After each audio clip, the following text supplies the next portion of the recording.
Fala, Betão, como é que você tá, meu querido? Viu, Beto? Eu resolvi mandar esse vídeo para você, particularmente, para não ter mais rolo lá no grupo. Ô Beto, você me perdoa, eu vou discordar de você, apesar que eu quero deixar muito claro que eu concordo que os dois lados dessa discussão têm razões muito fortes, né? Não existe dúvida nenhuma, de que a paralisação da economia vai trazer prejuízos gigantescos, né, para todos nós, empresários, e toda a sociedade vai perder muito, não há dúvida disso. Sabe o meu modo de pensar? Eu só tenho eu acho que essas decisões envolvem não só uma decisão prática, mas uma decisão ética, né? Então, só para eu poder falar a minha opinião, eu queria primeiro partir de opiniões iguais, né? Dos mesmos princípios. Então, assim, para a gente poder conversar e eu dar a minha opinião e você a sua, a gente tem que partir dos mesmos princípios, né? Ou seja, a gente acreditar em algumas coisas que são fundamentais nesse momento. Por exemplo, nos Estados Unidos acabou de sair um dado que 100 mil pessoas já estão doentes, né? Na Itália, morreram só hoje mais de 900 pessoas. Hoje é dia 27, né? Então, assim, essas informações estão tanto em veículos de esquerda quanto veículos de direita. Então, se você quiser ver a CNN, que é de esquerda, tem essa informação. Se você quiser assistir a Fox News, tem essa informação lá também. O seu celular traduz tudo que está lá, então é fácil de ver. O que eu acho, Beto, é que a decisão tem que ser ética. Você lembra da faculdade, no primeiro ano, acho que em filosofia, não lembro se foi em filosofia, mas o professor deu aquele dilema, e o que nós estamos vivendo hoje é um dilema. Por isso que eu respeito a opinião contrária, porque, de fato, os dois lados têm razões, né? Mas o que eu quero dizer é o seguinte, está faltando uma visão mais ética, prática, em relação ao que está acontecendo. Você lembra do dilema do trem? Que tem aquela proposição de que um trem está indo num trilho e ele vai matar atropelado 4 pessoas. Mas você tem a chave da composição e que você pode mudar a composição para um outro trilho onde vai morrer uma pessoa.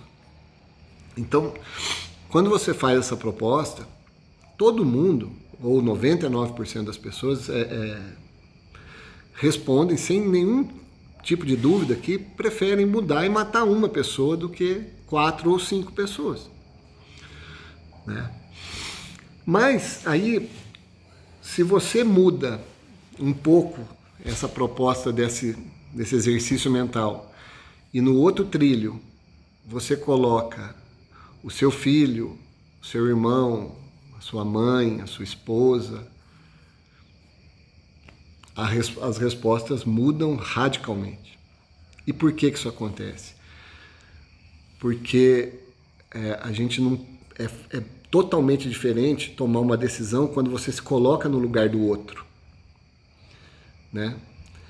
Vou te falar outra coisa. Por exemplo, se eu pedir para você vender seu carro e me der 100 mil reais, você vai perder 100 mil reais. Você vai ficar sem o carro e você vai me dar 100 mil reais que eu vou salvar uma pessoa do câncer. Vamos fazer uma cirurgia em alguém que você não conhece, que você não sabe quem é. Muito provavelmente você e 90 da população não vai vender o carro para salvar uma pessoa que ele não está vendo, ele não está diante daquela realidade.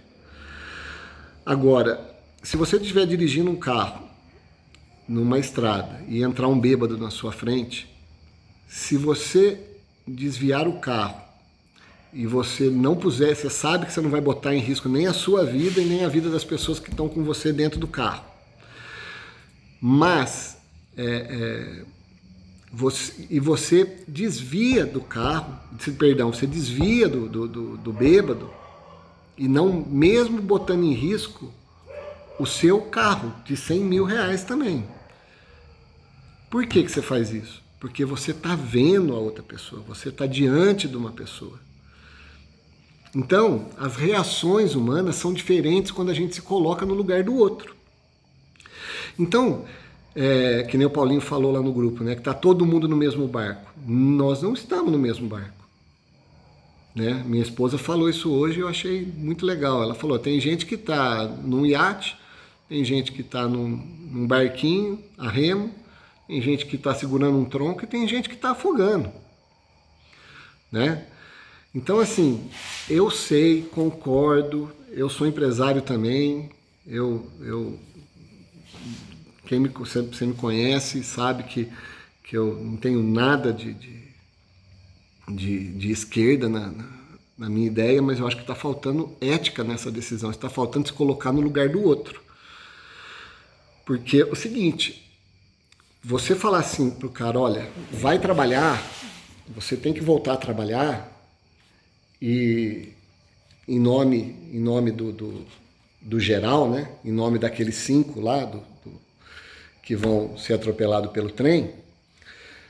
E só que é o seguinte, a maioria das pessoas que tocam a economia do país, que estão nos grandes centros, para eles fazerem isso, eles vão pegar ônibus, metrôs, trens lotados, e depois eles vão voltar para uma casa onde vive 4, 5 pessoas, às vezes no mesmo cômodo. E não é só velho que morre, não. Vou te dar um exemplo prático.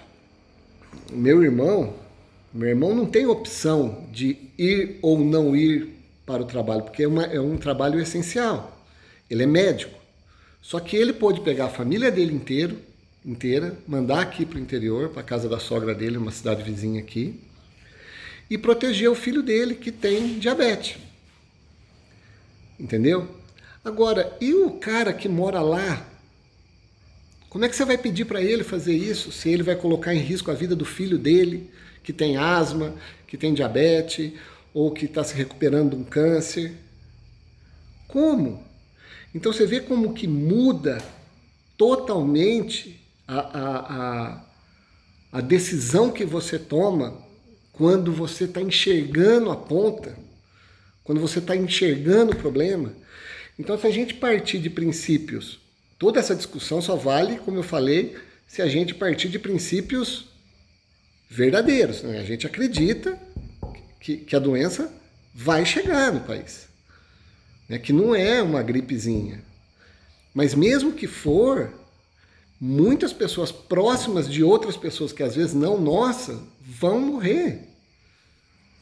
Né? Como que você vai tomar uma decisão dessa? Então, assim, é fato que a economia vai sofrer? Também não é fato que se você desviar o carro, você não vai perder o seu carro e que você vai ter que lutar de novo para recuperar esse carro? É fato. Mas você não faz isso? Então vamos fazer isso. Vamos fazer isso. A gente vai sofrer pra caramba. Mas a gente tem que proteger as pessoas, a gente tem que se colocar no lugar do outro. Porque eu vou falar para você, aqui numa cidade pequena é fácil. Tá tendo, vai ter em algumas cidades aí manifestações, passeatas para voltar. Mas cidades pequenas, então Casa Branca, por exemplo, onde eu moro, a minha funcionária pode vir para cá a pé. Ela pode vir Mas a hora que ela voltar para a casa dela, ela vai voltar lá, tem 5 filhos e um neto, numa casa que provavelmente é menor que essa área de lazer aqui. É justo, cara. É isso que eu fico pensando, cara. Então se coloca no lugar de quem vai ter que ir ali e não é uma atividade essencial. É complicado. E agora, só para concluir, é o seguinte: por que o executivo, os governos executivos... Porque é o seguinte, Beto, o médico tem uma visão porque é a realidade dele, o economista, o empresário, ele tem outra visão porque é a realidade dele. Só que a gente não está se colocando na visão do outro.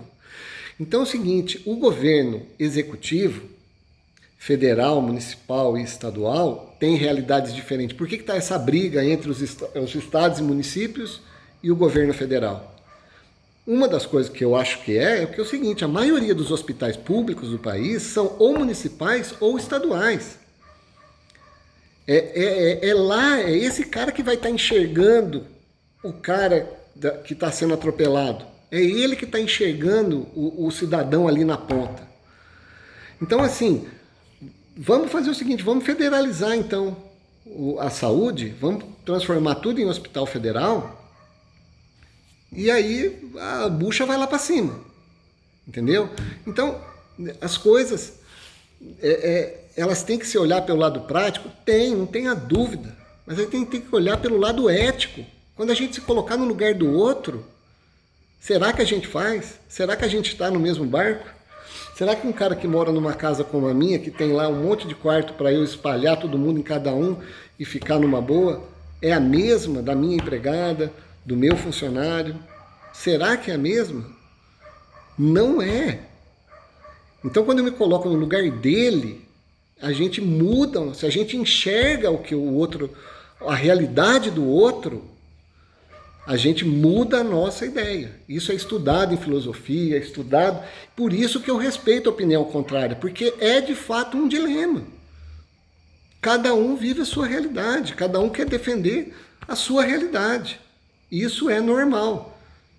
É normal, mas eu até mudei de opinião, porque eu quando fechou, eu também falei, como é que eu vou fazer para pagar meus funcionários, como é que eu vou pagar meus fornecedores, como é que eu vou fazer as coisas que eu tenho que fazer, as minhas obrigações. Mas a hora que você começa a pensar no outro e ver a realidade do outro, aí você começa a falar, putz, a gente vai ter que enfrentar as consequências de tentar salvar as pessoas. Esse é o meu ponto de vista. Tá? Respeito, como eu falei, o seu e de quem pensa diferente de mim. Mas eu acho que está faltando a gente ter um olhar na realidade do outro na hora da gente tomar uma decisão. Tá bom? Valeu, querido. Um abraço, um beijo no seu coração.